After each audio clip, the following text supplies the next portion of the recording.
Everybody can see this slide? Yes, sir. Yes. Okay. Please. So, what I have, this is the entire gist of my protocol, which I follow regularly. It is equally important, all these three anesthesiologist, surgeon, and the post-operative care people. We are beginning with the anesthesiology.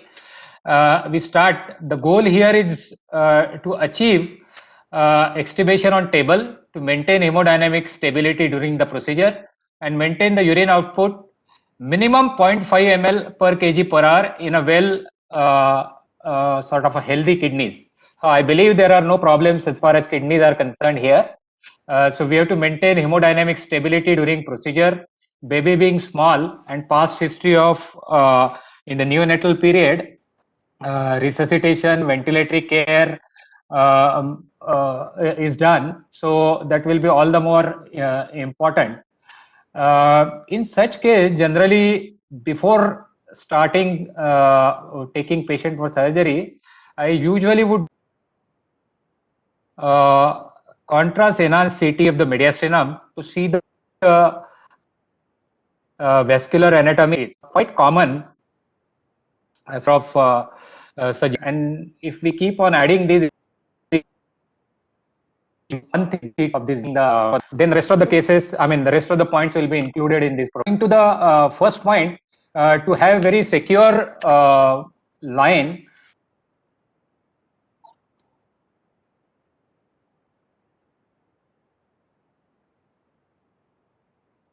consideration to the others likely to get soiled and chances of central vein infection, that therefore prefer femoral vein. Ma'am, your point of view on this point? Yes, I think I agree, sir. Madam, Hello. Madam, how feasible you think will be an extubation on table? But Actually, if you know hemodynamically stable, okay, there is no, I mean, nothing has happened intraoperatively like arrhythmias and all other things. I think you can extubate on table.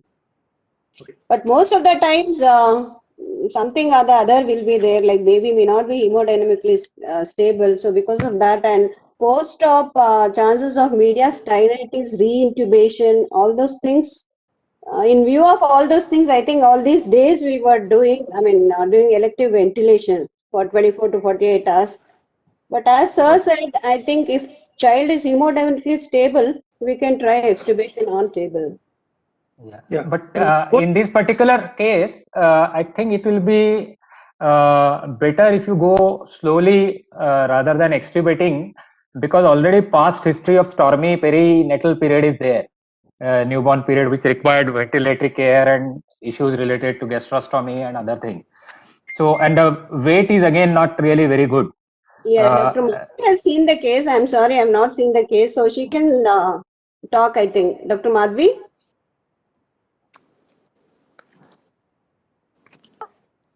Yes, sir. This child is slightly underweight, and I think still we can just see intra-op how the child behaves depending on But how the surgery goes, and we can always change the plan accordingly depending on the intra-op events. And still, one aim of extubating on table we'll always keep if it is possible. Yeah. But anyway, that can be flexible, that plan. Yeah. In this particular case, you'll have to keep fingers crossed because of the weight and because of the early issues. Yeah. So that is the point. Raju, once again. Raju, am I audible? Yeah, very much. Yeah, Raju, Madhvi, as well as Chandrika, madam. I was just thinking about one thing. Yes, Is sir. the age and weight of the patient a critical factor for extubation? Because I remember when Somshekhar had come down for a caustic stricture, for which we actually done a gastric pull-up, we finally ended up not even intubating. We extubated on tables. I did not have any ventilation. And what is the name? Somshekhar continued to say that all cases, of course, he's an adult gastroenterologist. He used to say that all patients that he has operated, none of them have been ventilated. So maybe our babies are too small and maybe they don't solve it. Yeah.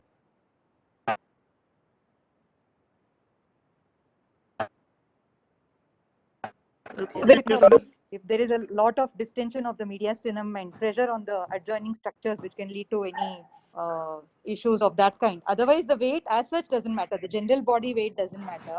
Okay. It is only the anatomical limitation or the challenge which will become apparent only when we. Otherwise, we can always extubate if everything goes well intraoperatively. I just want to ask one question, Dr. Rajiv, sorry. So, how many patients you extubate on table? 40% plus patients I extubate on the table. Okay. Another 20-25% they will go with TPs in the ICU. Okay. And maybe after few hours, usually this procedure is started in the morning hours, and by afternoon everything is over. By evening, sometimes we are able to extubate. There some of those cases where all of us are not happy extubating in the OT. Okay. 20-30% another would require a couple of days of ventilatory care. Okay, sir. Thank you. Another point here, as far as venous access is concerned, generally what we do is I request or I involve intensivist person right a day before or two before by his assessment, and he will put the femoral line or any other long line so that he gets an opportunity to assess the patient in a better way. Sometimes putting all these lines itself consume quite a bit of time and quite unpredictable. So main procedure might start quite late, and slowly a possibility of getting exhausted and getting other points. So a day prior, putting of this line is usually followed by me here. Okay. Fine, sir. Point, Raju. Very valid point. Please carry on. Okay, shall I go on? Now, a very, very important point, what has made the major difference is our usage of very restricted fluid regimen. Preoperatively means generally as an anesthesiologist, you people would be giving allowance for preoperative fasting. Although these days clear fluids up to 2 hours are being given, therefore that is not much of an issue. But if the baby is fasting, say 6 hours, 8 hours, the pre-operative fasting allowance is not necessary, which has been amply clear through various systematic reviews, that there is no need to give allowance for pre-operative fasting. So that can be taken care. Intraoperatively, generally standard formula 5 to 8 ml or liberal formula 8 to 10 ml per kg, taking into account maintenance fluid, intraoperative losses, and sort of ongoing losses as a result of evaporation when the bowel is out, etc. So all these has to be curtailed down, and you have to come down very drastically on fluid level. After going through a lot of rigors, I found out 2 to 3 ml per kg per hour is sufficient. That gives you 0.5 to 1 ml per kg per hour of urine output. Here, perhaps anesthesiologist will be quite in disagreement with me, but I'm doing it for last several years, and at different centers. Initially, before taking this case, a discussion like this, you usually would incite a lot of discussion on this point. So I would just stop here and would like to hear from ma'ams what they would like to think about this fluid regimen. Yeah, the literature says that restricted fluid therapy is ideal for all gastric pull-up and wherever you do bowel anastomosis. So that will help in healing. But we have not given till now 2 to 3 ml per kg per hour. So we should try out tomorrow and see, sir. But you're not starting any inotropes? No. Very rarely they are needed even during the entire course of operative procedure.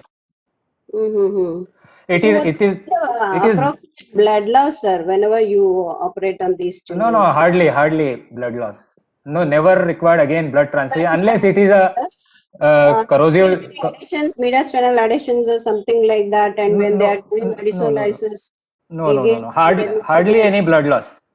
Okay, so if there is any hardly any blood loss, I think 2 to 3 ml may suffice. Otherwise, it depends on the situation. See, having said this, one cannot be very rigid also on this point.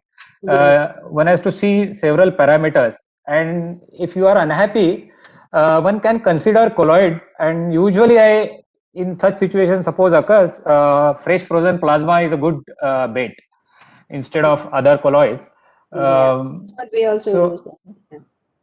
So that can be done there. What is not really recommended is while doing mediastinal dissection, when you put the fingers into mediastinum, there is usually acute angulation of the inferior vena cava, and therefore cardiac filling is affected. So therefore there is hypotension rather than any fluid loss.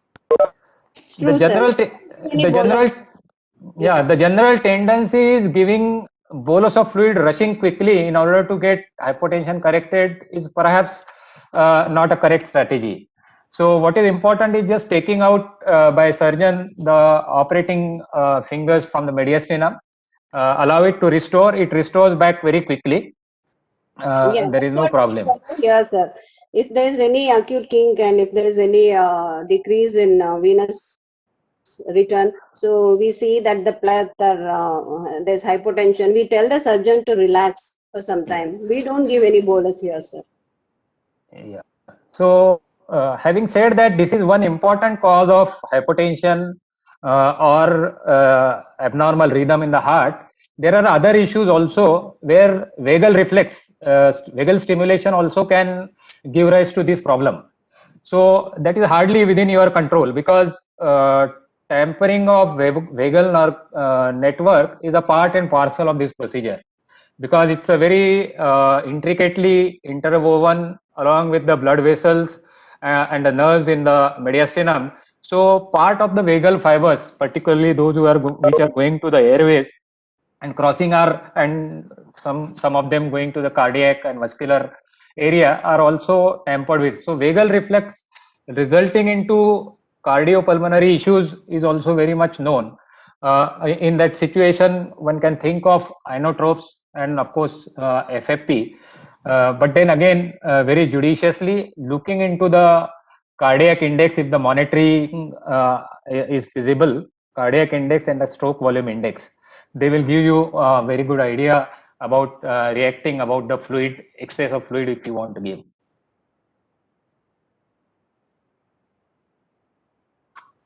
Yes, sir. Any questions on this point? Keshav, any particular thing that you would like to say? Keshav? Hi. Hello, sir. I'm Dr. Keshav, intensivist here. Yeah. The thing is regarding the arrhythmias.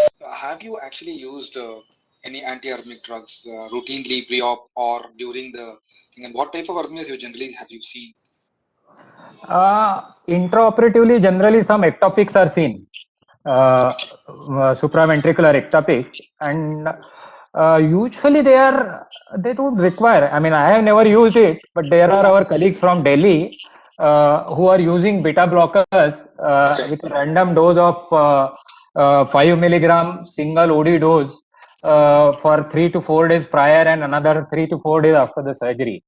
But there is no rationale for this. There is no.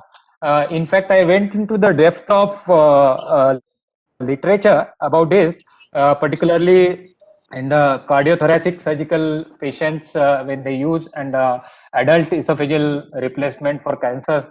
The grade of evidence they say is 2B. It means it is a very weak recommendation and very moderate evidence. So practically, I mean, at least I have never used them anytime during this, nor felt it. For example,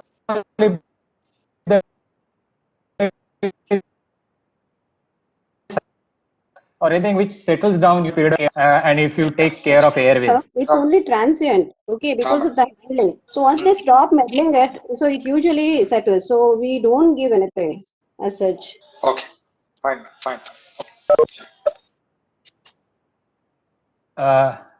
Then the role of antibiotics, some very basic antibiotic. Unfortunately, ampicillin, gentamicin is not available anywhere. Otherwise, I used to give that regularly. In the absence of that, is amoxiclav, amikacin, metrogil, or cephalosporin, third generation with metrogil. Intraoperatively, and if the procedure is really too long, maybe at the end of the surgery, another dose can be added. But usually, it takes 3.5 to 4 hours to complete all the steps of this operation. So second dose repetition is again has become not very common. I mean, not needed. Everybody has joined back? Yes, sir. Okay. Regarding the monitoring, a very important hemodynamic monitoring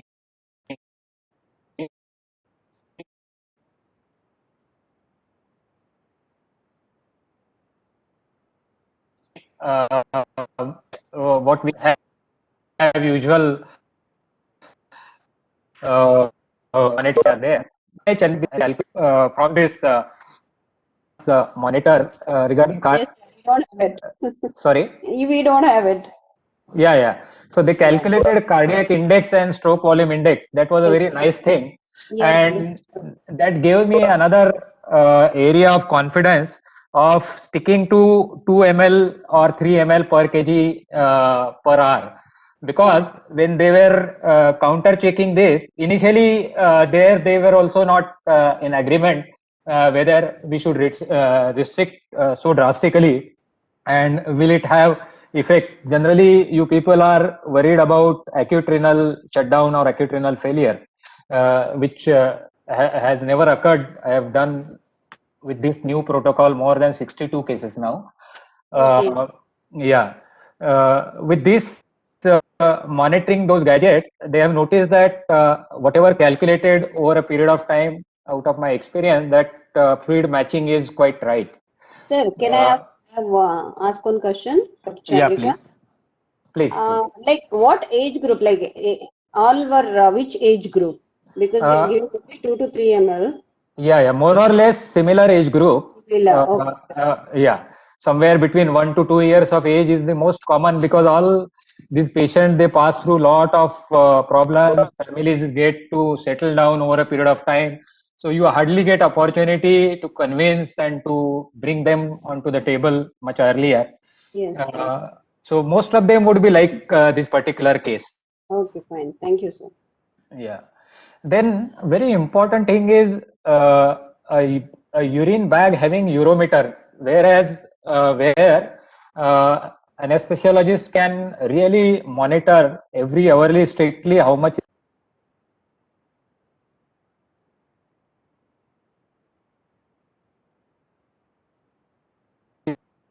is the urine. This has come on to react. If suppose the volume is low, if we want to give more fluid, put on some inotropes or give colloids, all this can be judged by very meticulous observation by employing that urometer bag rather than simple uro bag. It's a very simple thing, but it's a very, very important aspect which I thought I should highlight here. Okay. I think we have in our institute, so they can use it tomorrow. Yeah, most of the time it is there, but what happens is, as a general tendency, after putting in the catheter, we would attach our bag and the whole thing goes, and that not being a very major issue at the beginning, so it takes a back seat. So that's a particular point which I thought I would make here. That's why I would include it into the protocol part.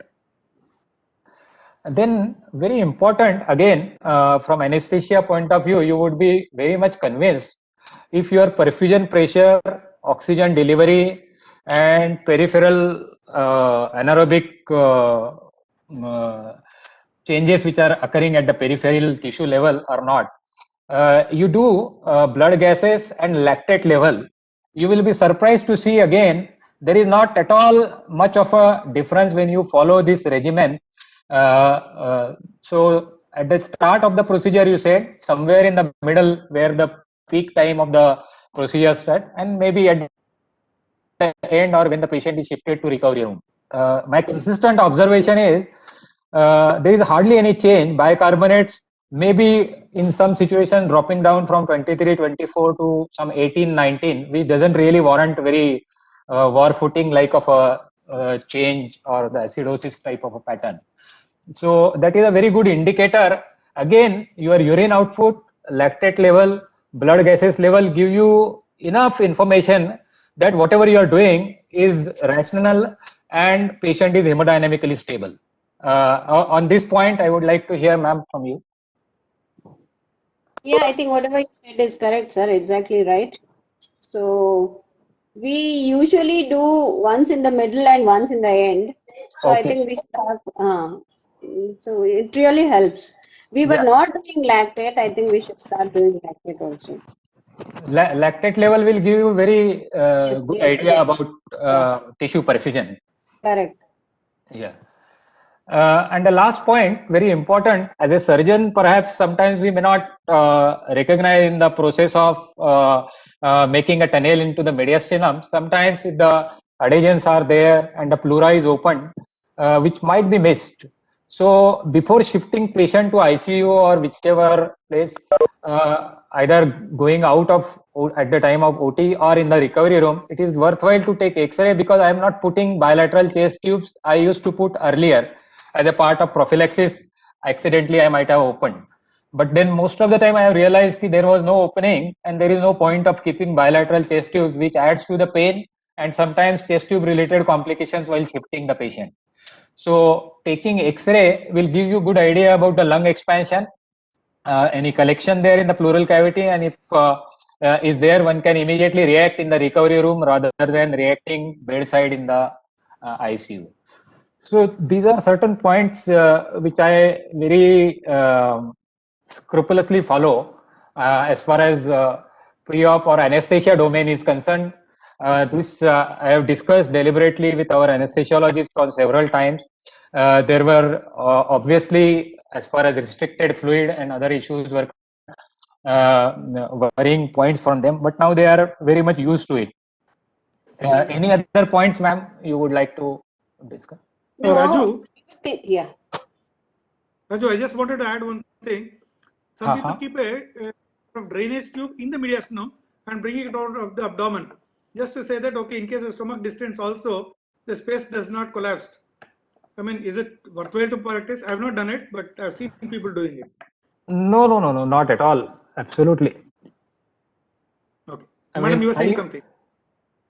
No, nothing. It's only the restricted fluid. I think we should see tomorrow. And usually we do for hepatectomies and all liver surgeries, but this we have to see how it works out. Since you have brought out this point, a very important point of liver surgeries and other like Whipple's and of same magnitude. But the major difference as far as esophagus is concerned, ma'am, what we are doing is, if we consider the typical anatomy of the esophagus, which passes from cervical, thoracic and abdominal.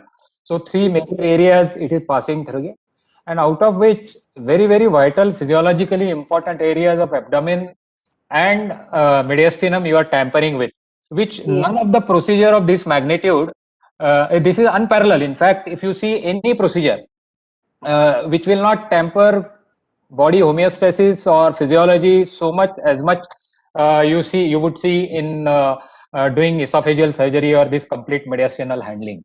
So it results into tremendous physiological changes. Number one is, it is unbelievable how the fluid changes, because there is inherent injury to the lymphatics, capillaries and the vagal fibers and the soft tissue there. So what happens is, if you give more fluid, the same crystalloid will go into the through increased capillary permeability, as it happens because of systemic inflammatory response here. And another important point, which is a layer called glycocalyx, which is a very fragile layer on the endothelium, and which is responsible for all this havoc which is created after the major mediastinal surgery. Yeah. So it results into sort of plethoric state into the lungs and other tissues like myocardium, intestine, kidney, everywhere. So out of which the lung or the acute injury to the lung is maximum as far as other organs are concerned when you do this type of surgery. Second important thing is it results into handling of the airways from all sides, even though you are not directly doing surgery on the airways, but there is tremendous edema which is there as a result of handling of the area, and bronchoria as a result of stimulation because you are constantly working in that area.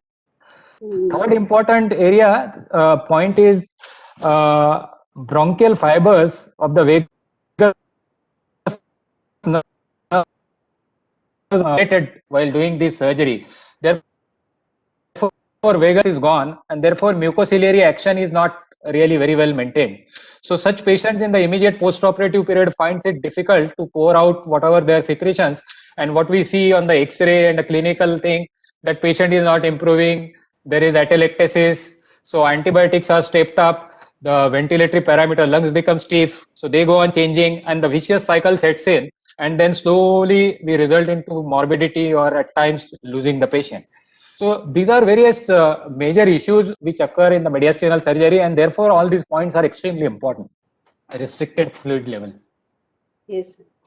Now, coming from surgical point of view, the very, very important issue which I have realized after burning my fingers is very important assessment of the airway by dynamic and relaxant anesthesia. Good number of times I have noticed upper pouch fistula or laryngotracheoesophageal cleft, not well formed cartilages, severe tracheomalacia, or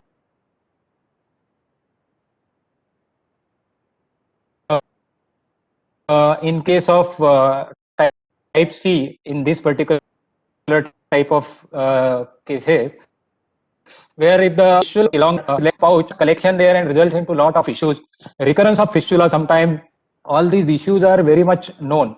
And of course, mediastinal vasculature. There are at least 6 cases in my series where I have seen double superior vena cava. The point of implication as such, it is very innocuous finding, but the point of as far as esophageal surgery is concerned is that there could be associated cardiac anomaly. So one has to really, if one notices on CT scan thorax, there is presence of superior vena cava like additional on the left side, you look very, very religiously for associated cardiac anomalies. And second point, which what I contemplate, though I do not have much data on this, but 2 of my cases developed chylothorax in the post-operative period, and both were having out of 4 or 5 cases, 2 developed, and 2 were having this left superior vena cava. So what I presume is that probably thoracic duct angulation and the course is probably changed, and when you dissect in the mediastinum, there is no way to find where thoracic duct is going and other way. The possibility of injury is there. In the first case, it took long time. Morbidity was increased to manage conservatively chylothorax.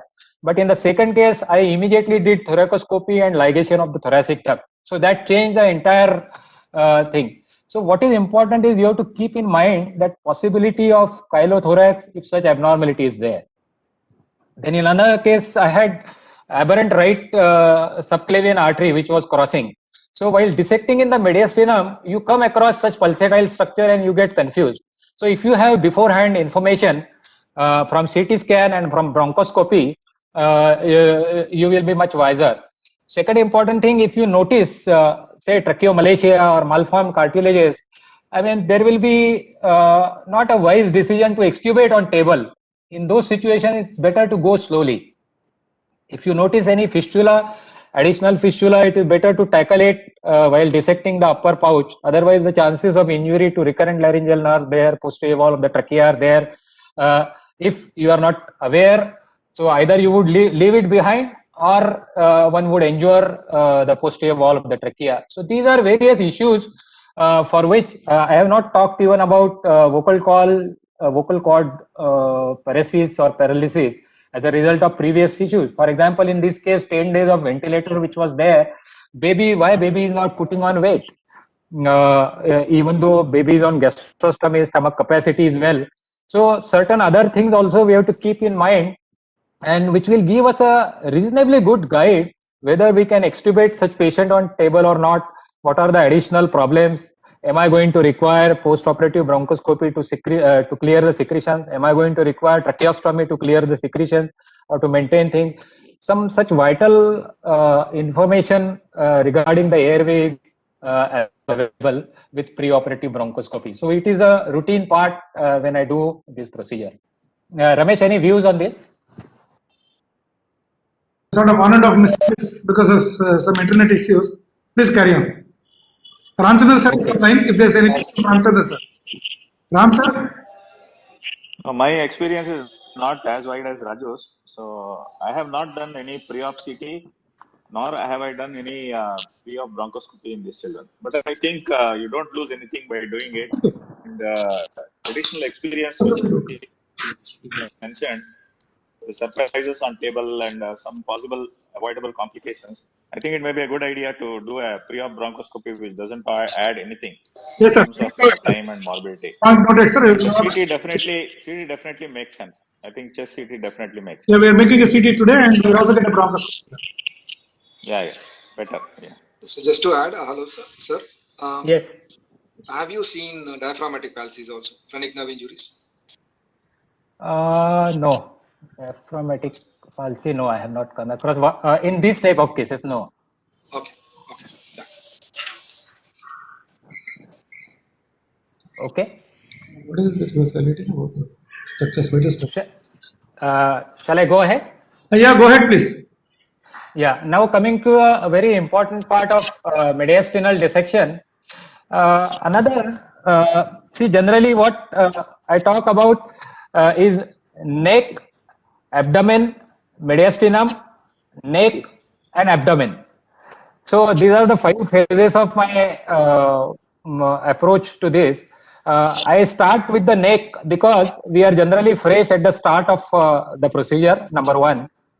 There are a lot of inherent difficulties when you mobilize this stoma, which has to be really very, very meticulous without injuring the wall of the esophagus muscle, without injuring to the recurrent laryngeal nerve, or without compromising on the airway when you create a tunnel. Initially, it is extremely difficult to enter through the thoracic inlet because of the scarring and all those things. But as you slowly keep on dissecting and sharply cutting at some areas, you can create a space, usually 2 finger space creation at the moment in the beginning, and with adequate mobilization of the esophagus upwards towards the cricopharynx up to the cricoid cartilage would give you a very good, nice under fresh start of the case. And the most scared area, that is the mediastinal entry, where you have to be really very careful, where pleura is likely to open, thoracic duct is likely to get injured. You might enter into different random direction. You are likely to injure posterior wall of trachea. You are likely to create airway compression and difficulties for the anesthesiologist. So as a first fresh part, I would start with cervical esophageal mobilization, then coming to the abdomen by whichever previous incision is there, either that, or if it is done by me, usually it is midline incision. You just open and then mobilize the stomach. The stomach mobilization again is a very important part because a lot of adhesions are there usually to the under surface of the liver, edge of the liver, and some bowel might come there and to the anterior abdominal wall. Again, it consumes quite a bit of time, 20-30 minutes to really clear it by bipolar electrosurgical unit.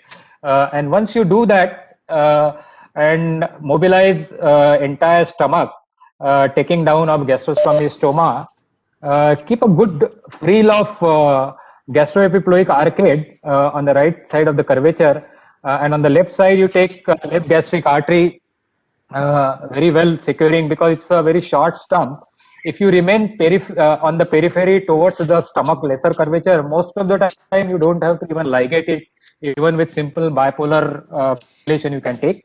But if it is bigger one enough, you secured it well, because it is very difficult to it bleeds a lot and it got a very short stump. So once you do all this thing, you enter into the hiatus from the posteriorly and rest your finger between the two crura which they cross there, and then gently guide your two fingers very steadfastly, staying on the anterior vertebral anterior body or body of the anterior part of the vertebra, and keep on gliding it. It is so beautiful. If it is isolated esophageal atresia type A without fistula, it is unbelievable the way your finger glides, and you have absolutely no sort of obstacle there, as you would see in this particular case, because it's a case type C fistula where already lower end is ligated and a lot of adhesions are expected there. In this situation particularly, you give gentle traction. You go around the gastroesophageal junction, apply some traction there, and keep on dissecting just on the wall of esophagus by just opening the arching fibers of the crura of diaphragm, so that you can see entirely inside the pleural reflections, the pulsations of cardiac and aorta, and then you keep on dissecting esophagus just on the wall of the esophagus. And on the posteriorly, you remain on the anterior part of the body of the vertebra. So you will not deviate anywhere. You will not usually open pleura, but there is a possibility always you have to keep in mind, and you will not damage any particular thing. The last terminal portion where we don't know which suture is used, but then many times we tend to use silk, and if hematoma and other things are there at the time of original surgery, sterile abscesses or collections or hematomas organizing there is not at all uncommon, and that also can be picked up on CT scan, contrast enhanced CT, widening in that area. So you become very conscious key what is going to be there. I have got a lot of actually slides and videos to show that, but it's not possible in the short lecture. So some bead of pus which comes out, or a hematoma organized which comes out through that, and that's why you feel that difficulty and you are scared that are you going to tear the posterior wall of the bronchus or trachea or not. So that is one area of importance. So this is how you go up, and then also come from above, and these two fingers will meet. Usually they will go into different directions. So what is more important is in this situation is to remain just behind the tracheal wall and just try to create a passage whichever finger is going to be there in that region. So once the adequate tunnel is clear, how to judge? Raju, can I interrupt you for a minute? Raju? That you have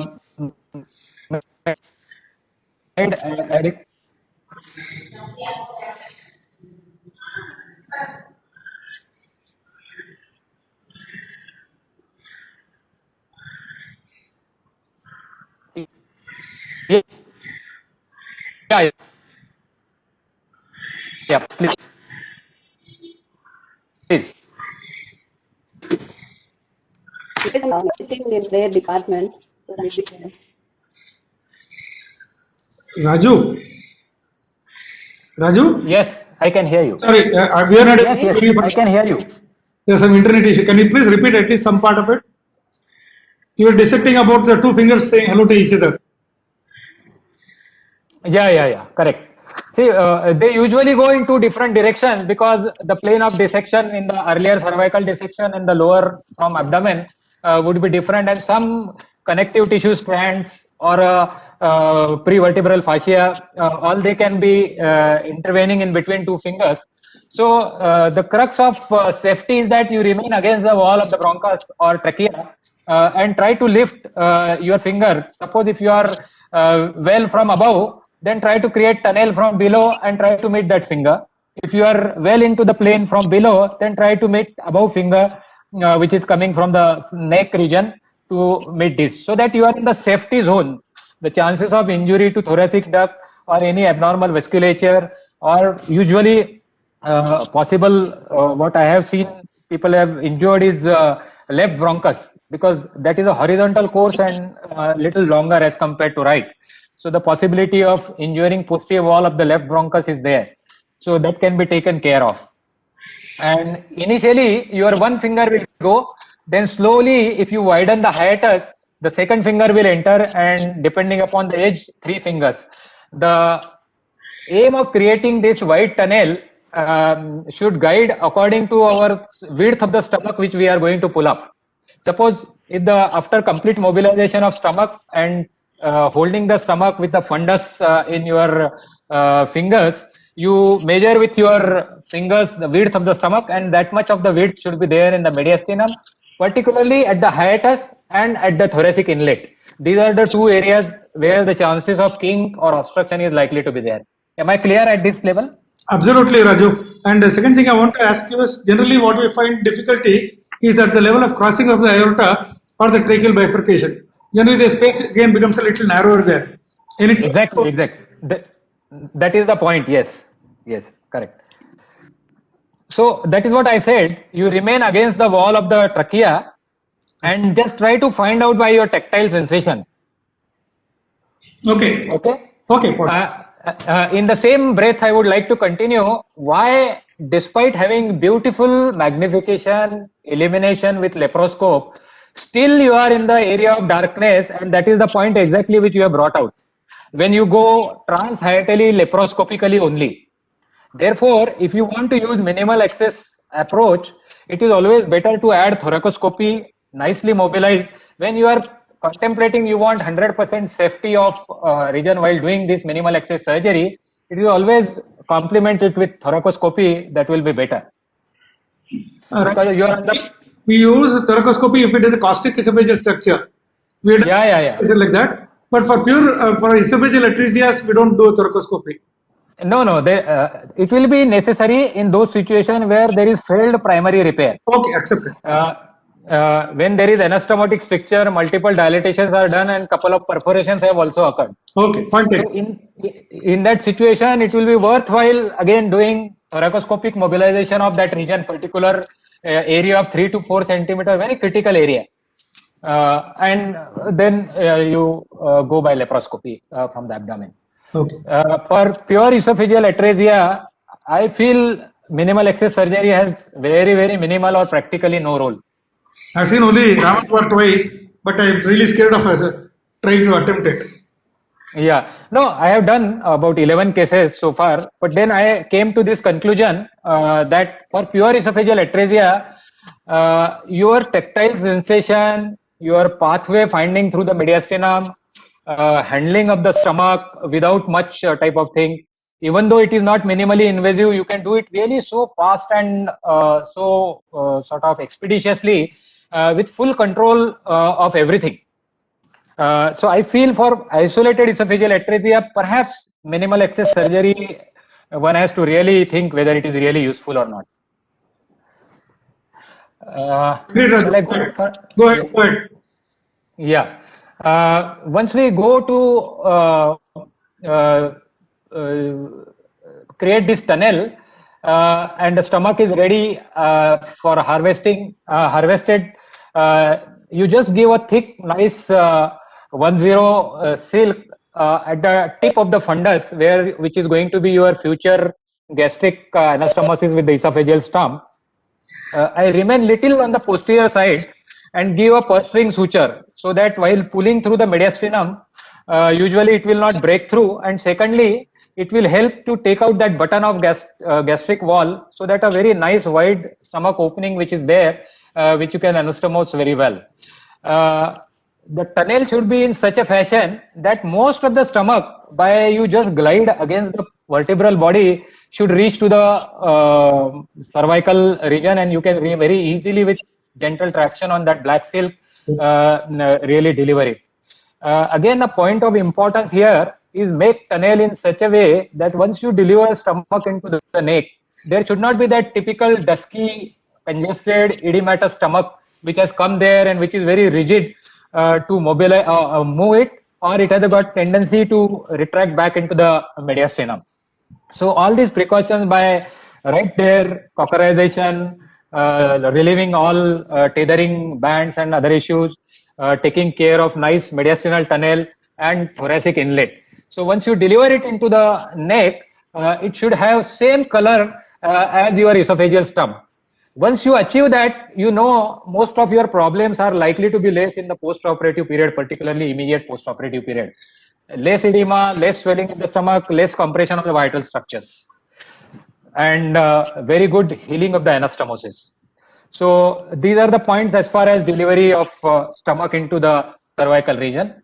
Another very, very important technical point, esophagogastric anastomosis. After this complete mobilization, I would like to highlight here certain very important points which I have written there in this slide.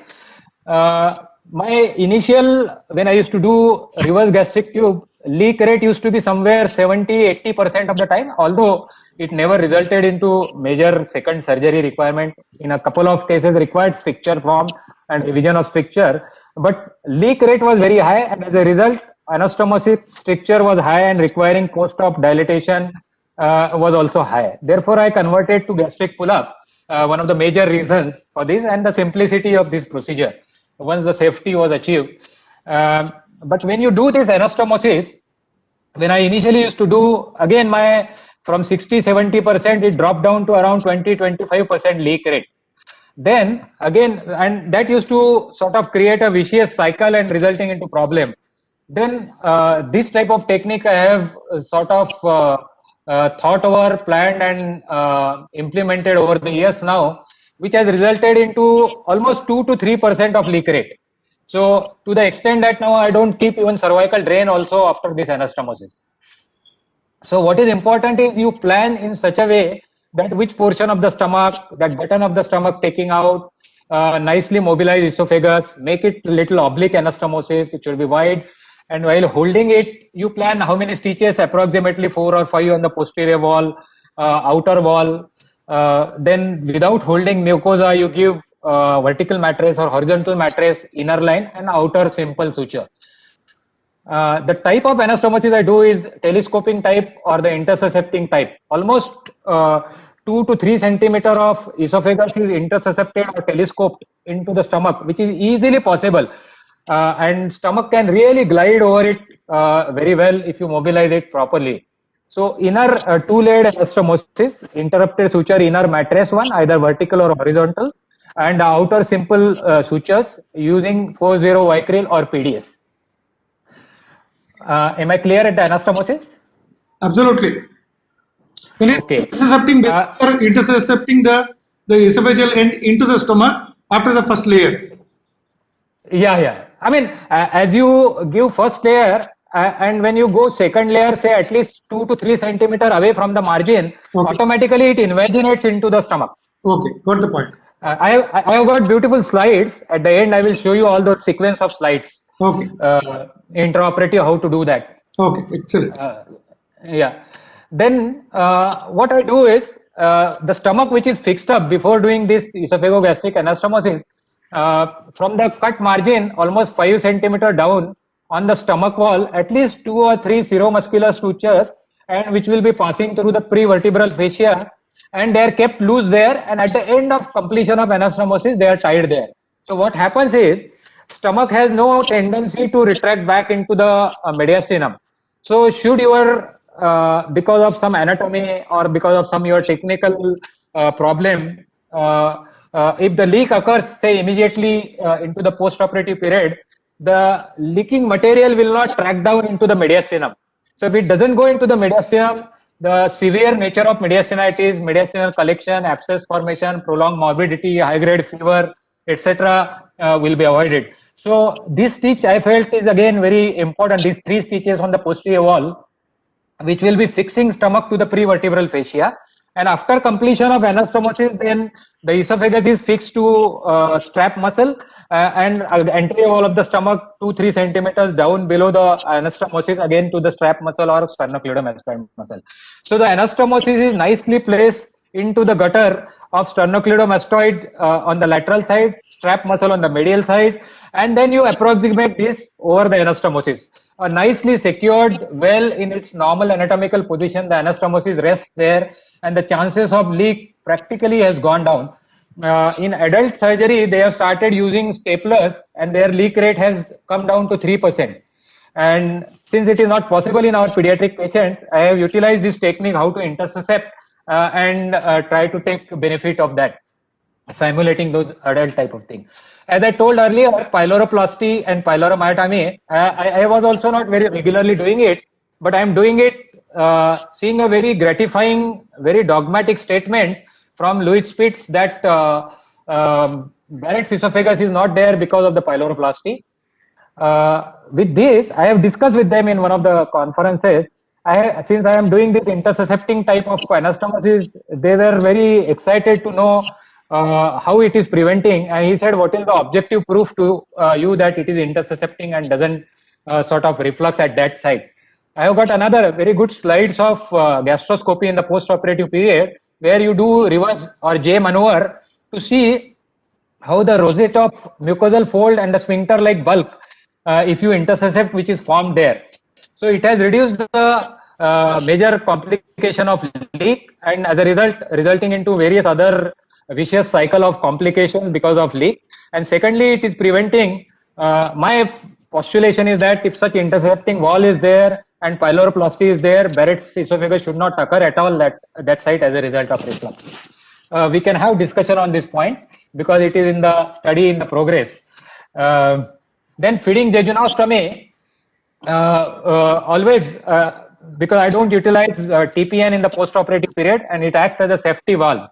Having said that, I have experienced 4 cases jejunostomy related complication, and in 2 cases I had to re-explore and refashion it properly.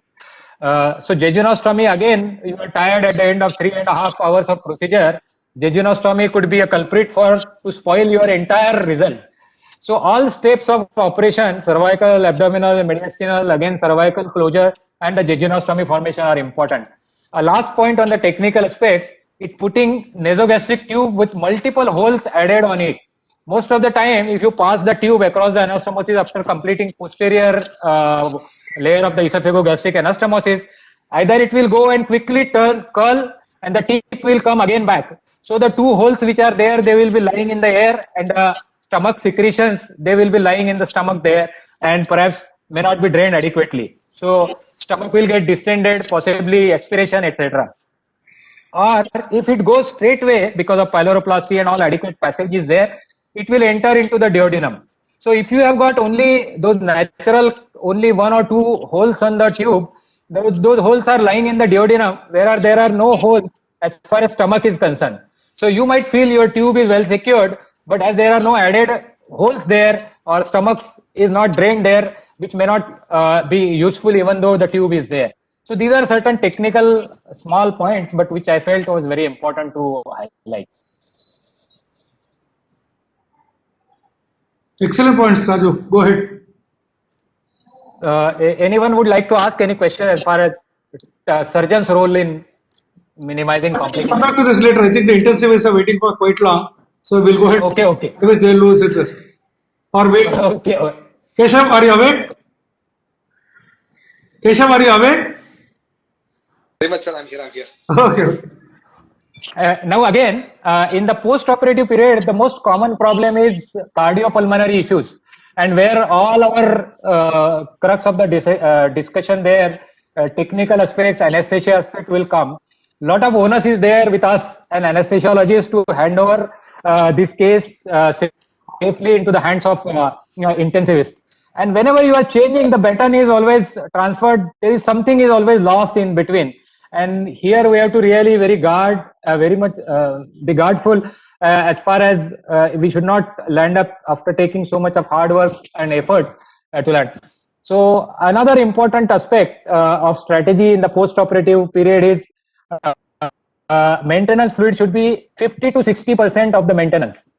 So again, it will not, our mind will not accept it, but then these are the results after regular work on this.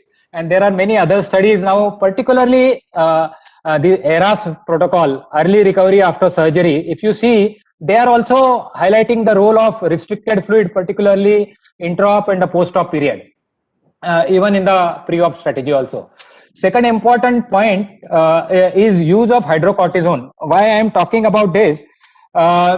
This glycocalyx layer, which I talked about in the earlier part, it is very fragile layer and it is responsible for capillary leak and migration of proteins and other fluids into the interstitium.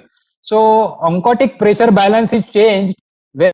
But if you give more fluid and crystalloid, there will be less oncotic pressure inside the intravascular compartment. And since the capillaries are leaking, this fragile glycocalyx is affected as a result of systemic inflammatory response, mechanical trauma, and many other issues, resulting into collection of fluid into the interstitium. So therefore, fluid restriction is extremely important. And to stabilize this layer, we have to give hydrocortisone, which we would not be giving on a routine basis. The maximum or the peak response of this leaky glycocalyx is set in, say, within 5 to 6 hours after the surgery. So the role of hydrocortisone in the first few hours cannot be underestimated. Glycocalyx can be stabilized even by this octreotide also. But again, it is costly, which we are not regularly using. It has its own side effects. Hydrocortisone is easily available and which is very effective, which has been reported. So hydrocortisone is used. So usage of hydrocortisone for 48 to 72 hours, giving it 6 hourly doesn't affect at all anastomosis.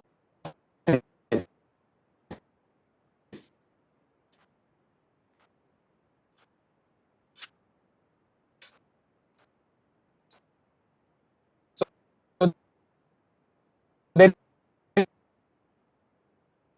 no worry from anastomosis point of view.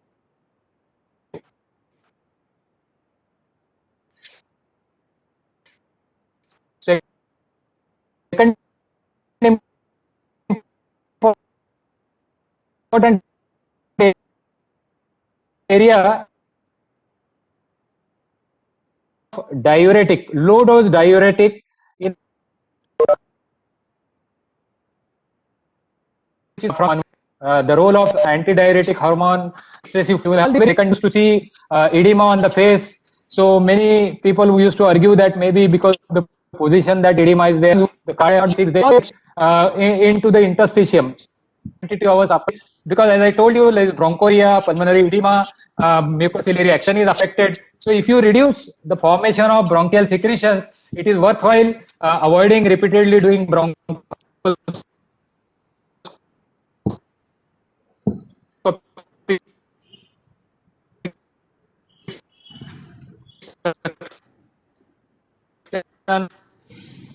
or doing any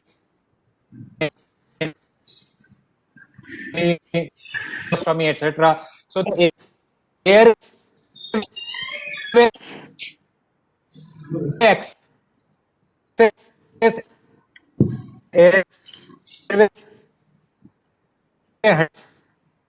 handling is much better.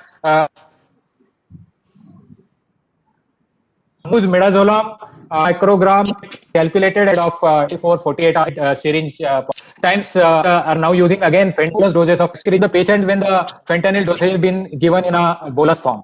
So these are the issues of sedation. Analgesia usually per rectal suppository of diclofenac or paracetamol depending upon the age usually takes care. You don't have to add too many things.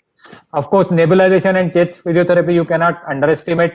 Jejunostomy feeding you usually would start from third post-operative day because proteins and enteral stimulation is very, very important. Antibiotics will be given for 5 to 7 days. I would do this same blood gases, lactate on day 1 and day 4, and again ensuring that all organ function is same as at the pre-operative level. And usually at the end of or between 7 to 10th day, a contrast study to see how is the position of my conduit. Usually if you don't open pleura, you will see a very nice, beautifully placed stomach in between the two pleural leaves.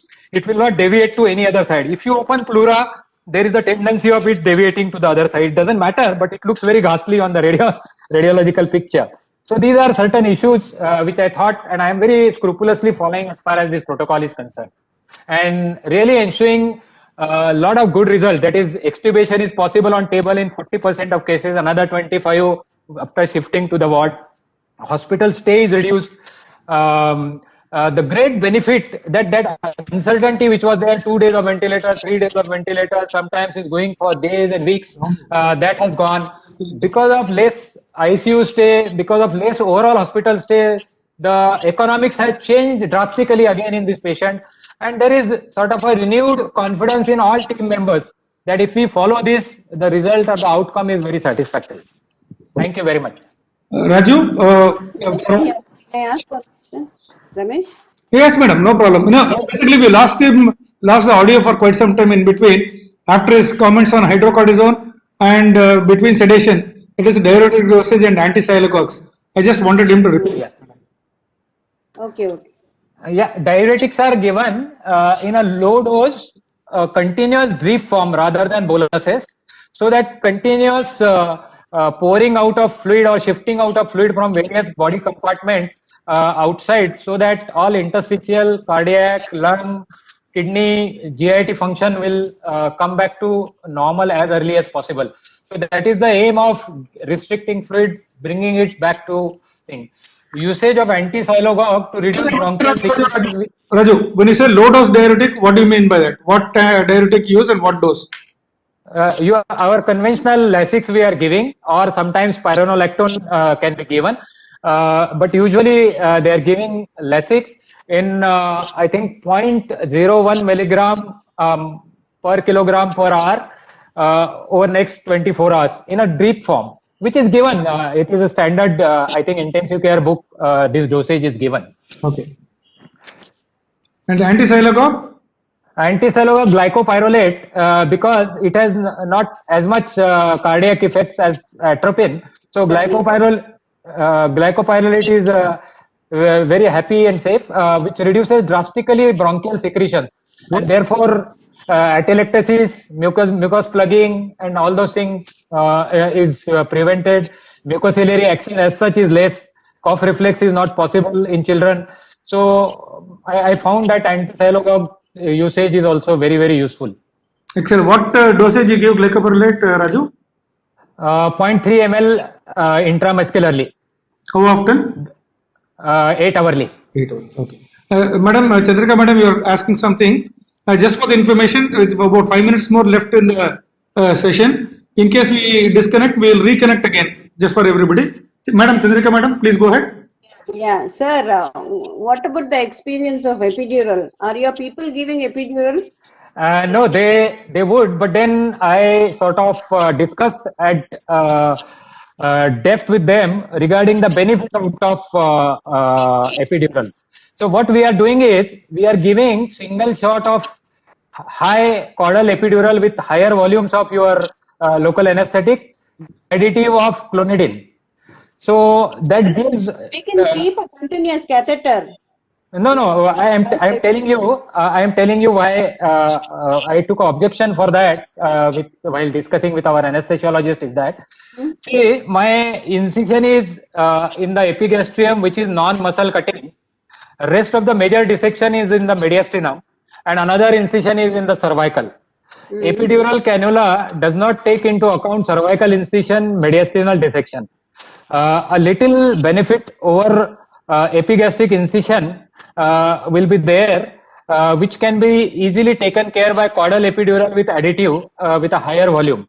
If you put a puncture at, say, lower thoracic or a thoracic level, where usually ideally epidural cannula should be kept when the child is awake, to avoid injury to the nerves, inadvertent injury to the nerves, and should not be under general anesthesia. We routinely do it. We have been doing since so many years. So okay. Actually, I know, I agree, but with due precaution, we are routinely giving for all the cases. No. Because of expertise, you can do it, but majority times people are not confident to give. Because that will reduce your fentanyl and all other things. Maybe you can come down on fentanyl. That's why I asked. That's all. No, it will definitely help in intraoperative reduction of your other modes of anesthesia. Definitely, I agree with that. Therefore, one single shot with added clonidine into it will almost linger on analgesia for up to say 18 hours or 24 hours sometimes, with additional sedation in the post-op and diclofenac suppository. So very minimal usage of drugs, very minimal usage of interventions if we can give. So we found out that usually you all people would ask to remove us.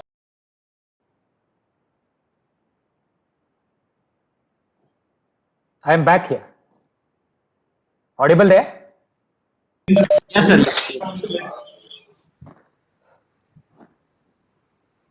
Yeah, you are audible, sir. Yeah. Chandrakala ma'am, she would like to talk about.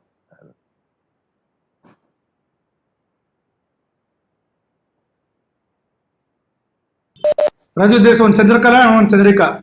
Then I wanted even Keshamurthy to discuss. I think a lot of things have been told is against the conventional wisdom. So, Keshav. Yes, I am very happy to discuss all these issues. Certainly. No, sir. Hello, sir. This is Dr. Keshav. Sir, I am okay with most of the things, and this is what we have been doing in most PICU. First thing is we always give restricted fluid. Now the guideline is not to give 100%, but on disease based.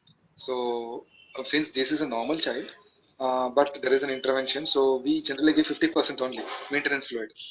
Okay, so fantastic. I am okay with 50%. I give even as less as 40%. So I keep my babies very dry. It is better. Yeah, it is better to be on the drier side rather than on plethoric so side. I don't have a echocardiogram or a trans-abdominal analyzer, but I use FO percentage. So I keep my FO percentage less than 2 or 3 per day. So we do 4-quadrant assessment every hourly urine output using a urometer, and we keep a target urine output of just 1 to 2 ml per kg using low dose Lasix 0.01 to 0.05 to a maximum of 0.12. So our target will be 2 to 4 ml per kg per hour of diuresis is enough for us to keep the in water and out water to maintain. So at the end of 24-hour quadrant, my FO percentage should not be more than 1 or 2, maximum 5 per day. So that I'm okay. Steroid, I think this is left to the discussion. I don't mind giving it, although my experience is limited in post-operative states. Next thing is glycopyrrolate. We are okay, but the thing is there are where there is it tends to dry up the mucosa. So we a lot see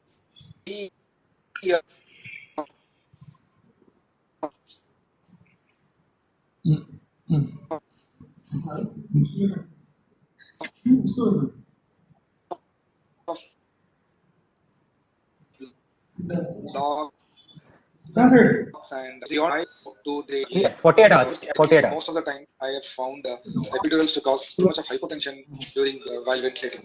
Exactly. There are so many issues actually which are there. I don't prefer epidural to be post-operative, so I would be very happy if the epidural catheter is removed and sent to me. Speaking personally, I can manage with my fentanyl and midazolam. It is more than enough for me. This is the wish of most of the intensivists. So therefore we gave rethought to putting epidural cannula. Even in PGI, I did my DM from PGI. So we never used epidural, and even in the cardiac ICU, that is advanced cardiac center, post-operative children, post-cardiac either BT shunts, we never used epidural. We were managing with fentanyl and midazolam, which was very comfortable. So I think if this point can be considered, it will be helpful to me. And regarding the arrhythmias is what our concern. We have lost most of our babies to arrhythmias. So I think there are a couple of things. In this child, it's a low birth weight. There is a SAM, sort of chronic malnutrition. So they're generally compromised on their physiology. So they would have microcardia. They would have low reserves. So I would want, in addition to albumin, basic calcium levels and magnesium levels and phosphorus levels. And since the muscles are quite weak, even 2 days of extubation, they become ventilator dependent very easily. So I'll ensure that the calcium and the phosphorus and magnesium are kept on the higher side, including the potassium, for optimization of the thoracic wall, intercostal muscles and other muscles. And fentanyl, we don't use bolus. We always give infusion. 5 to 0.5 on mic. That's the maximum I go. Or I use morphine, which I'm comfortable, but morphine causes a lot of secretions. So my withdrawal is a little higher on morphine. So I think with this in point, we can just go ahead and see how best we can do with this child. Just for the records, both Rajdu Salvi as well as Keshav are from PJ. Okay. Oh, sir, fine. Pleasure. Nice meeting you, sir. Yeah, pleasure. Any questions, suggestions from fellow anesthetists, surgery PGs? Vinu has got a lot of things to add. Come, she has made notes. No, sir, will mean arterial pressure be a concern if you are using only 60% of maintenance fluids along with the diuretic infusion? To be clear on this, maintenance is not for maintaining BP. Yes. Maintenance is just to ensure there is a volume in the intravascular volume is adequately filled. That's it. So if you think there is a fall in BP in the form of a low pulse volume, tachycardia, prolonged CFT, decreased urine output in each quadrant, we'll always give a bolus guarded like 5 to 10 ml per kg, reassess and then decide. So I am okay with giving repeated bolus rather than giving high maintenance fluid. And what about the CVP? What is the CVP level that you would like to maintain? CVP we are not using, sir, because unless you put a neckline and give it to me, but then that's what Raju is not wanted a central line or a femoral line. Can this be connected and monitor CVP? Yeah, generally what is recommended or is you keep CVP less than 5. But the disadvantage of monitoring on CVP line is that your volume responsiveness is not noted by either pulmonary wedge or standard CVP line. So it's not really very good monitoring device as far as thing is concerned. But the recommended cutoff point is 5 centimeter. Yeah, I agree with this, sir.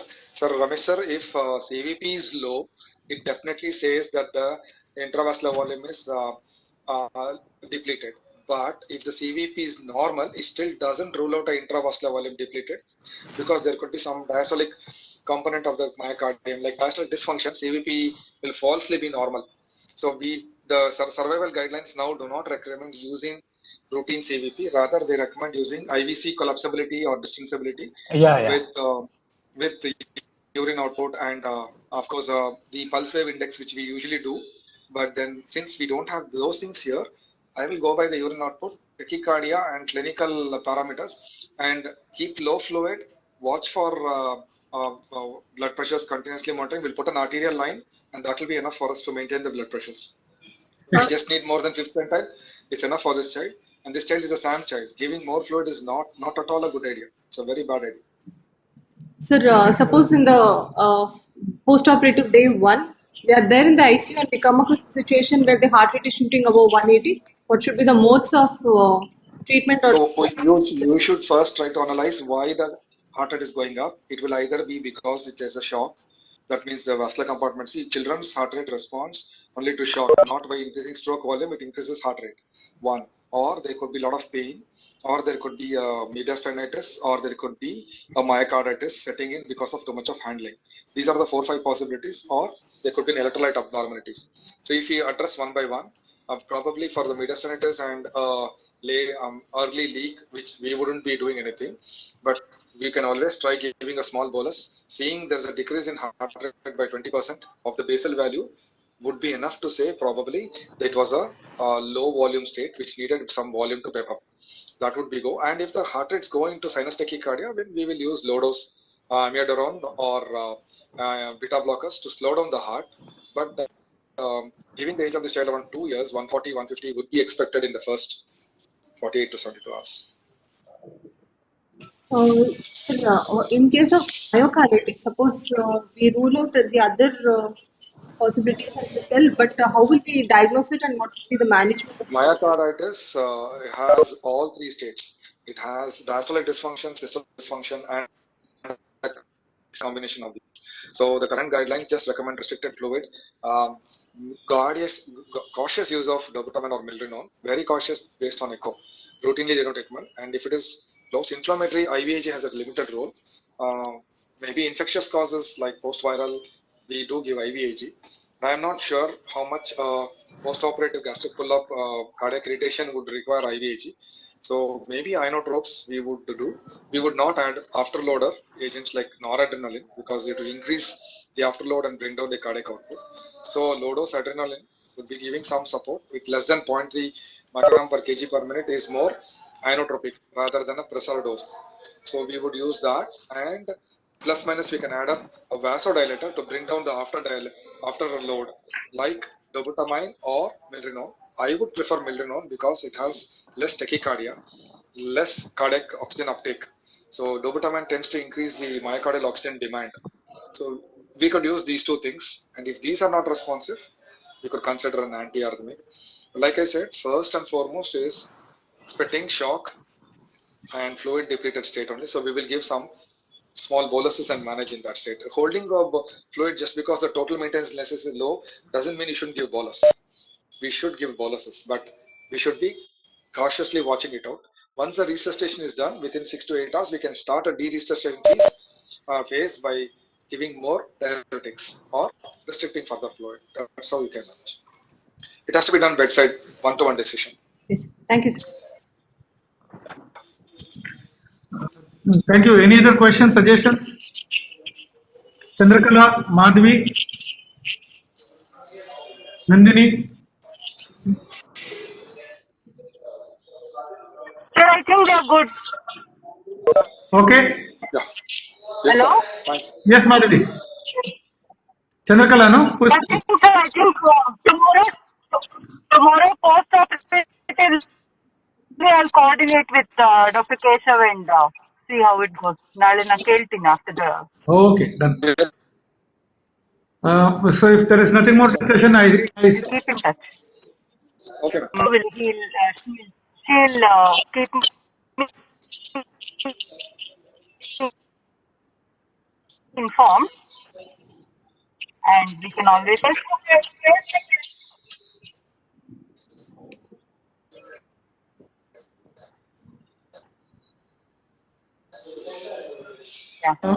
is there any other discussions and any other points? Raju, I will come later tonight to discuss with you some technical points. Sir, CT. Thank you. One second, Raju. Rajendra sir. Rajendra sir. Raju Saji. Rajendra. Yeah, sir. Please. Thank you. Thank you very much, sir. It's very nice. And special thanks to Keshav, Madhvi, Chudeka, and absolutely our sincerest thanks to Raju. Thank you very much, sir. It has been extremely useful. We sincerely want to change the outlook and the management options in case of pull-up. Once again, just be online. I am here. Just be online because Vinu is trying to see if he can put the Yes, I am here. Yeah. Keshav? I am here. Yeah. Keshav, if you are busy, you can carry on. Hello. Keshav, if you are busy, you can carry on. Raju, stay back. Raju, you wanted to show some slides. Yeah, my pleasure. Okay, sir. Thank you, sir. Good input. Shall I go to that? Yeah, please. Okay. Just a minute, huh? Really useful. Yeah, I think the Ramesh. Hello, Ramesh. Ramesh? Yes, I can hear you, sir. Tell me, sir. No, I just wanted to make a, sort of witty remark. Please, sir. About Raju. Yes, sir. I am reminded of what Sehwag said when he was speaking to Shoaib Akhtar on the other side. When Sachin Tendulkar was batting. He said, beta, baap hota hai aur beta hota hai. I can just say that much. That's all. Hey, Ram. Kya yaar, you have taught me our first case we did together. That was long back, yaar. Sir, जब हम दोनों भी बच्चे थे उस time कोई बाप नहीं था कोई बच्चा नहीं था. I will add one thing. बाप था, बेटा था और पोता है. Okay, now Vinu is showing the CT scan. Raju, can you see the screen? Yeah, I can, but it is connecting, not yet connected. Yeah, once it is connected, let us know. We'll start the CT scan. Good, man. Good. Very Yeah. Yes. Anta CT scan ಮಾಡಿ ಹಾಕಿ ಹಾಕಿ. ಹೇಳ್ಕೋಬೇಕು ನಮ್ಮ efficiency ಬಗ್ಗೆ.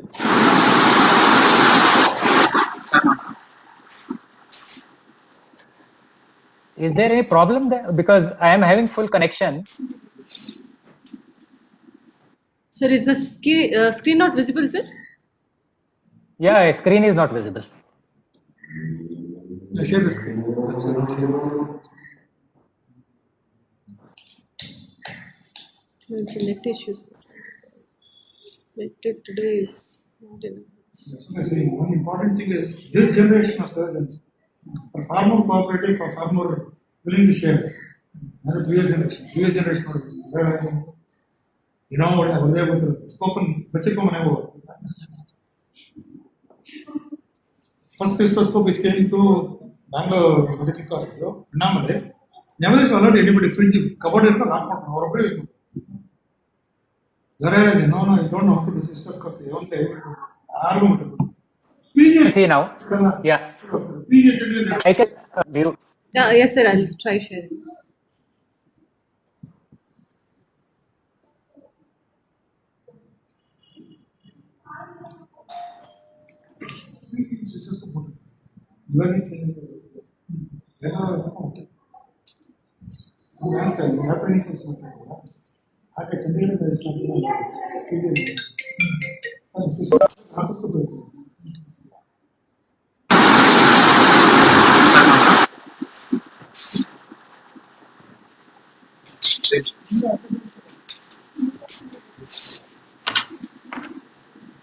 इधर से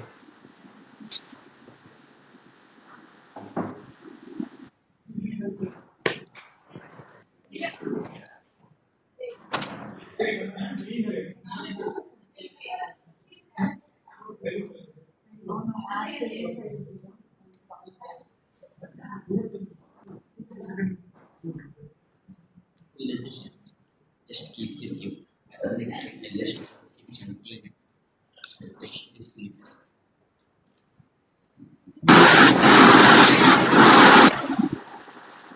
Can you see this?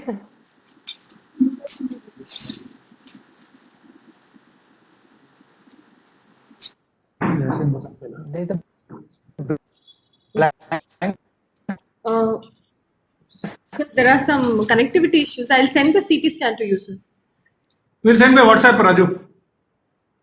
Screen. It's okay, Raju. Just waiting to go to your presentation. Yeah.